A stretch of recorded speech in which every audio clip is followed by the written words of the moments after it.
పశ్చిమ గోదావరి జిల్లాలోని ఒక చిన్న గ్రామం గంగారావు పల్లె. గ్రామానికి పేరు మీదే ఉన్న పెద్దగంట చూపే గంగారావు రామయ్య భవనం ఇప్పుడు పాడుబడిపోయిన ఒక పాత కట్టడం. దానిని స్థానికులు చీకటి భవనం అని పిలుస్తారు.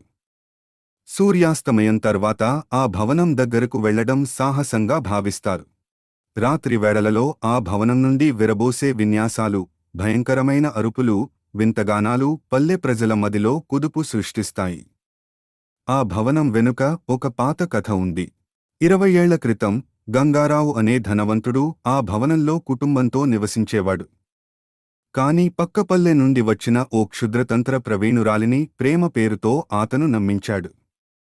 ఆడమెడుగు గంగారావు ఆస్తి మీద కన్నేసింది. ఒక రాత్రి ఆమె అతన్ని మాయగుర్తులతో మంత్రాలు వేసి చంపేసి ఆత్మను ఆ భవనంలో బంధించింది. కాని ఆమె చనిపోయిన తర్వాత గంగారావు ఆత్మ ప్రబలంగా మారి ప్రతి రాత్రి ఆ భవనంలో చీకటి ఆవరిస్తుంది. ఆ రోజుల్లో ఇలాంటి పాత భయాల కథలు అందరూ వినేవారు. కాని లలిత అనే నవతెలుగు వజ్రం ఆ కథలను అసత్యంగా భావించింది. ఆమె కథల రచయిత్రిగా మారాలని కలగన్న యువతి. ఒక రాత్రి తన స్నేహితులైన రవి, గీత, రమేష్తో కలిసి చీకటి భవనాన్ని అన్వేషించాలని నిర్ణయించుకుంది. వారి వద్ద టార్చ్ లైట్లు, కెమెరాలు ఉన్నాయి.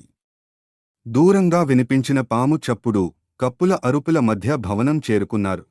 భవనంలో అడుగు పెట్టగానే వాతావరణం మారిపోయింది. ఒక చలి గాలి ప్రవహిస్తూ ఆవరణం శూన్యంగా కనిపించసాగింది. వారికి ఒక పాత ఫ్రేములో గంగారావు ఫోటో కనిపించింది. ఇది నిజంగా అద్భుతం అని లలిత గట్టిగా అనగానే ఒక శబ్దం వచ్చి వారందరినీ విస్తరింపజేసింది.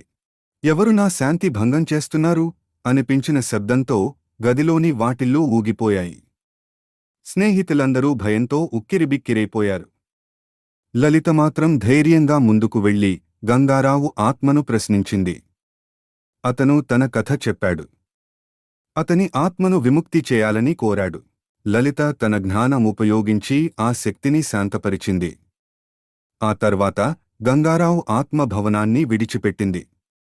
ఆ రోజు నుంచి ఆ భవనం కేవలం ఒక పాత నిర్మాణంగా మారింది.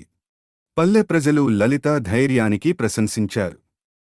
ఆమె కథ ప్రపంచానికి వెలుగులోకి వచ్చింది. ఆ కథకు పేరు పెట్టింది చీకటి భవనం ఆఖరి రాత్రి.